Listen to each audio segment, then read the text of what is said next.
નજર કરીએ અન્ય સમાચારો પર। અમદાવાદના ચાંદખેડા વિસ્તારમાં ભાજપના એક ઉમેદવાર સામે ગેરકાયદેસર બાંધકામના ગંભીર આક્ષેપો કરવામાં આવ્યા છે। કોંગ્રેસના જણાવ્યા પ્રમાણે આરોપ છે કે 2 ફ્લેટની કોમન જગ્યા પચાવીને ત્યાં ભાજપની ઓફિસ ઊભી કરવામાં આવી છે અને બીજા ફ્લેટમાં માર્જિન બ્લોક કરી રૂમ બનાવવામાં આવ્યા છે। આ ઉપરાંત કાર પાર્કિંગની જગ્યા પર પણ ગેરકાયદે દબાણ કરવામાં આવ્યું હોવાનો દાવો કરવામાં આવ્યો છે। સ્થાનિકો છેલ્લા 2 વર્ષથી કોર્પોરેશનના અધિકારીઓને આ અંગે રજૂઆતો કરી રહ્યા છે। આમ છતાં કોઈ કાર્યવાહી ન થતાં સવાલો ઉઠી રહ્યા છે। ત્યારે આ ઘટનાને લઈને ચાંદખેડા કોંગ્રેસની ટીમે અચાનક સ્થળ તપાસ કરી ગેરકાયદે દબાણ દૂર કરવાની તંત્ર પાસે માંગ કરી।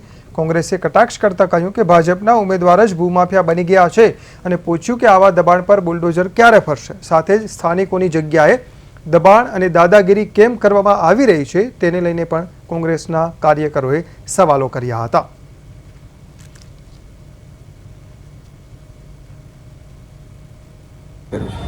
एक फ्लेट ने एक बंगलानी वच्चे के एक फ्लेट ने बीजा फ्लेटनी वच्चे 10 फूटनी मार्जिननी जग्या होवी जोईए। आ मार्जिननी जग्यामां भारतीय जनता पार्टीना हालना चांदखेड़ा वोर्डना जे उमेदवार छे आ उमेदवारे बगीचो बनावी दीधो। एनो त्यां बाजुमां फ्लेट छे, बाजुना फ्लेटमां एणे त्यां शेड बनावी दीधो। शेड बनावीने एणे त्यां दरवाजो पाडी दीधो। सोसायटीवाळा 2024 थी आजनी तारीख सुधी लड़ी रह्या छे। बीजी एक बाजुमां एनो फ्लेट छे, ए फ्लेटमां एणे त्यां शेड बनावी गाड़ी पार्किंग करी दीधुं। ज्यां ज्यां देखाय छे के ज्यां ज्यां आपणे मार्जिननी जग्या छे आ दरेक मार्जिननी जग्या पर एणे गैरकायदेसर दबाण करी दीधुं। राष्ट्रीय भारतीय जनता पार्टीना अमदावाद म्युनिसिपल कोर्पोरेशनना शासનમાં જે પ્રકારનો ભ્રષ્ટાચાર ચાલી રહ્યો છે, જે પ્રકારની ગેરકાયદેસર બાંધકામની માફિયાગીરી ચાલી રહી છે એ આપણે સૌએ જોઈ છે। પરંતુ હવે હદ એ થાય છે કે એમના ઉમેદવારશ્રીઓ પહેલા નેતા આગેવાન તો કરતા હતા, પણ હવે એના ઉમેદવારશ્રીઓ પણ ચાંદખેડાના અમદાવાદના મ્યુનિસિપલ કોર્પોરેશનના ઉમેદવાર એ પણ અત્યારે આ પ્રકારની ગેરકાયદેસર બાંધકામની કામગીરીમાં સંડોવાયેલા છે એવું સ્પષ્ટ દેખાય છે।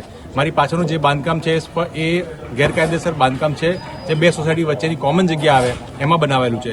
છેલ્લા 2 વર્ષથી બંને સોસાયટીના સ્થાનિક રહીશો દ્વારા વારંવાર રજૂઆત કરવા છતાં એ ડેપ્યુટી કમિશનર હોય, મ્યુનિસિપલ કમિશનર હોય, એ સ્થાનિકમાં ચેરમેનશ્રી હોય, તમામ લોકોની રજૂઆત કરવા છતાં પણ તેમાં કોઈ પણ પ્રકારની કામગીરી લેવામાં નથી આવી। એવું છે કે જ્યાં જ્યાં અમદાવાદ શહેરની અંદર ગેરકાયદેસર બાંધકામના નામે ગરીબોની મહામૂલી સમાન મકાન ઉપર જે બુલડોઝર ફેરવવામાં આવ્યા છે, એક ટાઈપની ભારતીય જનતા પક્ષની માનસિકતા બતાવે છે।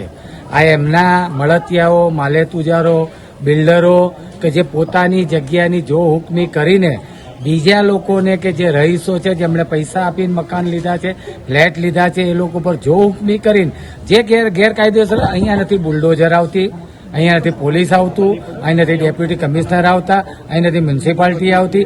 મને તો એ સમજણ નથી પડતી કે અમદાવાદ મ્યુનિસિપલ કોર્પોરેશનના જે તે હોદ્દેદારો ચૂંટાઈને જાય છે એ અને જે હોદ્દેદારોની નિમણૂક થાય છે એ લોકો આ બધા નિયમોથી પર